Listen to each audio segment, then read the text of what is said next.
So you're interested in figuring out how to get your microphone to sound better for your Let's Play videos, right? That's why you're here? You want to know how to make it sound better? Well, here's a 3-step process, and I'm going to go through these 3 steps knowing exactly what mistakes you guys are already making and telling you that you're making these mistakes and hoping that you fix them. Step 1, get your microphone off of the desk. Get it up on an arm. Mine, it's on an arm, okay? Get it off of the desk. Every time you put your microphone on a desk, in this case it's a blue Yeti, every time you get it off on the desk, all your little time you're tapping the desk, you're hitting your keys, you're moving your mouse, it's all sending vibrations to your mic. It makes it sound terrible. You cannot clean that up. Stop worrying about your post-production on your audio and just get it to sound right when you record. Do the work before you record so that you don't have to do a whole lot of work after you record, okay? Step 2, get your mouth closer to the microphone. My mouth is about 2 to 3 inches away from this microphone right now, okay? Crisp, easy to hear sound. And there's nothing. Before you say, oh, well, you have certain effects in place. No, I do not. This audio that you're hearing right now, there's no noise suppression. There's no noise gate. There's no compressor. There's no limiter. There's no nothing, all right? This is raw sound directly out of the microphone, okay? And you get that by making sure that your settings are correct. So if we look into my Windows audio settings, I can see the audio tab. I see the Blue Yeti is my primary microphone. I go into its properties. I go into the recording tab or whatever, wherever you're going to go to get this, depending on what your mic is. And you can see that my levels are right here. And they're just here. This is what it's set at, okay? There's no post-processing happening. Here's my OBS window, and here's my microphone. Here you go. This is what it sounds like. Hit filters. Go up here. There's no filters. You don't need this stuff. Now, you can use it, all right? And by all means, if you have... when I record, for example, when I do my Let's Play videos, I do use some things. A noise gate, very helpful, because it basically kills the audio if you're not talking. It just basically kills your mic. I really like that. Sometimes I'm going to do sniffles. Sometimes I have like little, swallowing sounds that I have, and I want that stuff gone. I don't want that in my audio track. And if I have a noise gate in place, then I don't have to deal with it, whatever, that's fine. But as far as compressors go, I haven't used one yet. I would like to maybe for some situations, but I haven't used one yet. You don't need it.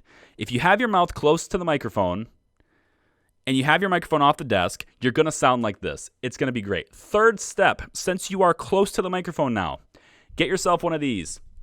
It's a pop filter, okay? If you don't have the pop filter, then what happens is, because you're so close to the mic right now, all the wind coming out of your voice, right? All the wind coming out of your mouth, you get these plosives. All the times you say P, your personal opinion, it's going to do that to you. Every time you breathe heavy, it's going to do this stuff to you, and you don't want that sound. It doesn't sound as good. It sounds like it's coming out of a microphone. This little guy right here, it's like $20, $30, whatever it is, I don't care, it's worth it. Take this, put it in front of your mic. There you go. Now all the wind, all right, all that sound from your plosives, all your P sounds when your personal pop, pop, pop, pop, pop, it doesn't make your audio peak anymore, okay? It all sounds great. Now, here's the thing, the last final step, and this isn't required. Like I said, you don't have to do post-processing, but here's the thing. You do not want to peak. You don't want to blow your audio levels. You don't want to speak and then have it go to 0 and peak, right? No red lines. We don't like that. Whether you're using Audacity, which is like a free tool, I think, whether you're using Audition like I'm doing, you're using a Premiere Pro, Vegas, Windows Movie Maker, whatever it is you're using, you don't want those levels to peak. So you set your audio levels on your dial. This is the Blue Yeti, for example.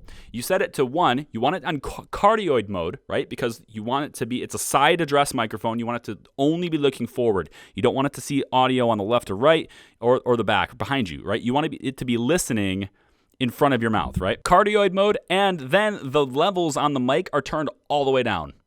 So what you end up with is a video like I have right now where my actual natural speaking peaks are like somewhere around -6, -5.